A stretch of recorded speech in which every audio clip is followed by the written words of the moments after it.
Everyone, welcome back to a new post today, and let's continue from where we stopped yesterday.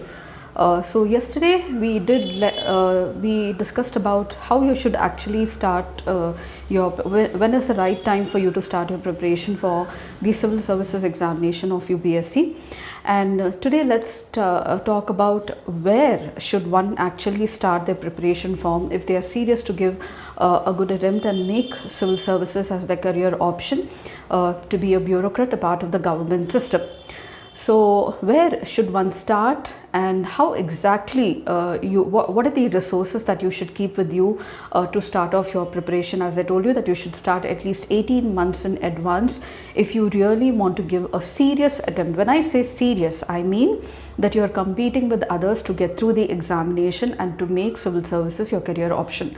So there are many questions. This doubt comes up in everybody's mind. Students, people who are working, etc. Your people who are married, who are doing their part-time job, and many other people as well. Everybody has this one single doubt in the beginning: how and where should I start from? So keeping first the eligibility criteria, always check your eligibility, your age. If you have 3 to 4 years or even 2 years also, if you have 2 years only for your attempt, your final attempt, then you have to put in a lot of hard work. But if you have 3 to 4 years, even if you don't get through an attempt also, it will be a learning experience. You can always make your best, you can give your best in the next attempt as well. So it's always with a positive attitude that you have to move. This positive nature, first of all, you have to be very, very positive. You have to keep your mind fixed that you want to make civil services your goal. If you just come with the mindset of trying, your attitude will be of trying only. You will not give your 100% to anything. You will not give your 100% to your preparation. You will not give your 100% to your time. Your attitudes gets designed according to your thought. So you already are telling yourself that you're just trying for the UPSC examination, and you might have a plan B also. But let me tell you, if you have a goal in mind, you have to work towards that goal completely. You cannot keep a plan B. You keep a plan B when you are not very sure about it, but there is no such thing as impossibility. There is always possibility. If it was impossible, none of the students would have got through the civil services examination. There wouldn't have been some commendable success stories as well. It's only hard work, patience, motivation, and a positive attitude. So the first one, you have to, once you've decided, you should always check through the syllabus paper. You should know the pattern of examination. You should know in which month, what the notification, the prelims, the mains, etc.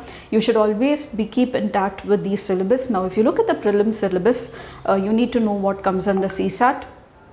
Apart from that, you have to know what exactly comes in the syllabus of the mains, because the prelims is very, it is just brief, but you have a very detailed syllabus in your mains. So start off with your mains preparation, mains syllabus. You will find the same subjects that are in the mains even for the prelims, but they just give you a light, just a cream of what are the subjects that will come in your preliminary examination. They don't give you the detailed topics about it, but it's understood that you have to study everything in that subject. And so first thing, you always have to keep with you a syllabus copy. Take printouts of at least 2-3 copies, keep them in a file for your daily reference. Every day, please go through the syllabus like a Bible. It will help you to know what are the topics that you should study, and when you do the previous questions, you will understand from where exactly these questions are coming and what areas the examiner is looking at. You will try to relate to the current events to the syllabus copy. That is number one. Number two, as I said, you have to keep a habit of going through the syllabus on a daily basis, at least for 1 year, so that you are well aware of what are the topics in the syllabus that are asked for. Number 3 is checking out the book list. Always buy reference books. NCERTs are important, but you cannot depend on the whole on NCERTs. Start off with your reference books. They have the subject designed and presented in a pattern that is in an orderly wise. If you go through NCERTs, as I told you, few chapters will be there, few will be left out. It might not be in detail except for the 11th and the 12th standards, and that too few subjects. So they don't cover all the syllabus copy of the UPSC UPSC. And so always check out for the reference books. Keep your books ready. You can always borrow some books also if you want to just go through them and then purchase the books. You can do that as well. So check out the book list. Keep your book list ready for every book. Once you have you know the subjects, now start looking at the books.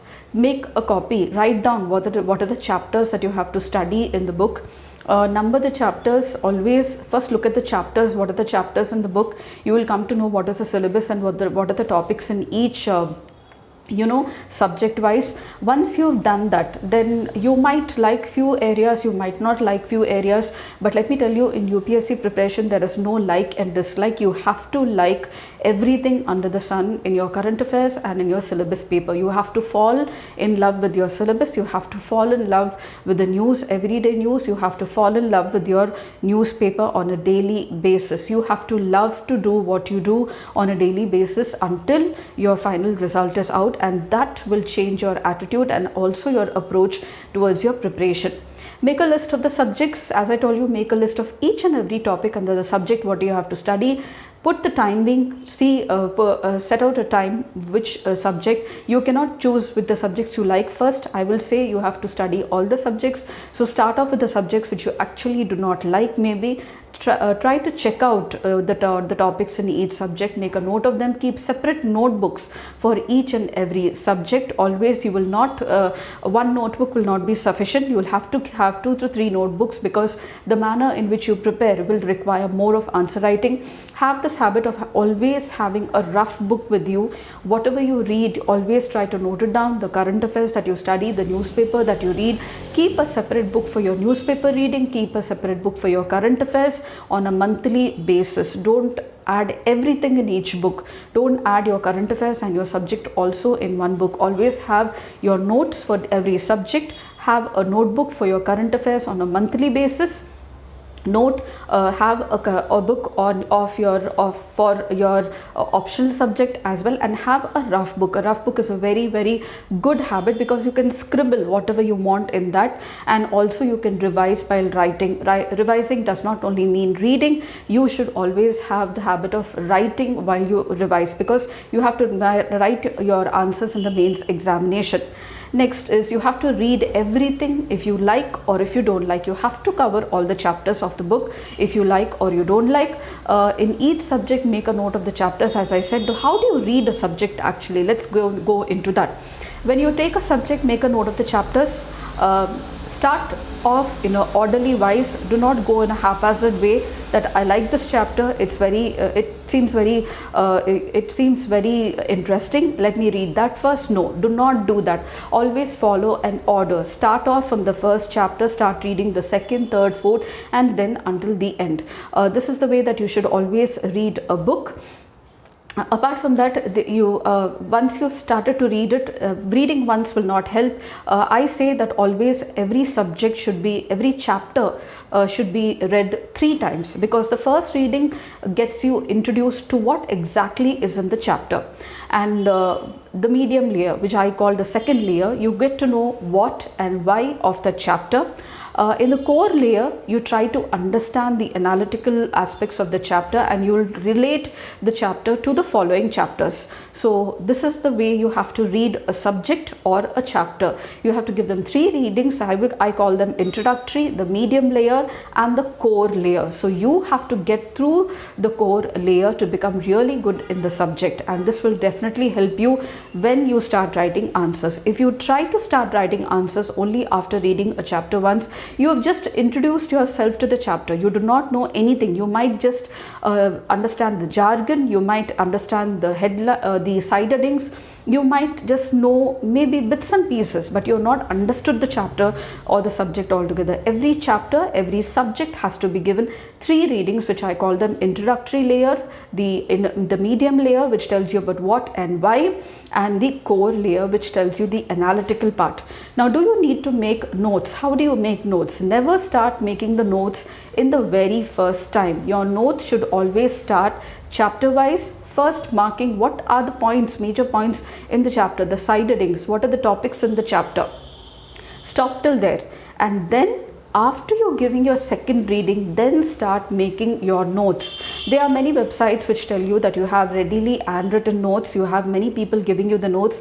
Please do not go for them for the very first time. Their approach of reading a book, understanding them will be different from your approach. You are the one who's going to write, and you have to understand the subject. It's not you are not going to write somebody else's understanding of a subject. So always your hard work should be of your own. Please make it a habit to make your own notes. It will help you to understand things. It will help you to remember things. It will help you to write good answers. Have a habit of making flowcharts. Have a habit of drawing diagrams. Have a habit of having an atlas. Look at the places. Identify the places in the map. Have a habit of having to try to draw the India map along with the world map as well.